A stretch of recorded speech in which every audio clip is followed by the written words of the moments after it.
அஸ்ஸலாமு அலைக்கும் ஃப்ரெண்ட்ஸ். இப்போ வந்து எங்கே போகிறோன்னு பார்த்தீங்கன்னா, வீட்டுக்குள்ளே இருக்க முடியல, செம்ம சூடு. ஏசி போட்டுருந்தா மட்டும் தான் இருக்க முடியுது. அதனால இயற்கையை ரசிப்போம், இயற்கை காற்றை வாங்குவோம் அப்படின்னு சொல்லிட்டு பக்கிரப்பாக்கு தான் போகிறோம். இங்கே பாருங்கள், ஃபுல்லாகவே பக்கிரப்பாக்கு போகிற வழியிலே தாமரை மலர்ந்துருக்கு. நம்ம காஞ்சனக்குடி இப்போ வந்தாச்சு. இந்த சைட்லாம் பார்த்தீங்கன்னா நிறைய தோட்டமாக இருக்கு. எல்லாமே ரெண்ட்டு கொடுத்துருப்பாங்க. இப்போ வெயில் காலனால ரெண்ட்லாம் ஜாஸ்தியாகிடுச்சு. 3000 ரூபா வாங்குறாங்க ஒரு தோட்டத்துக்கு.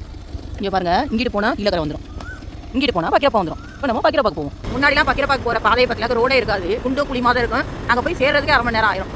இப்போ எல்லாம் சூப்பராக நீட்டாக ரோடு போட்டாங்க, ஸ்பீடாக போகிற மாதிரி.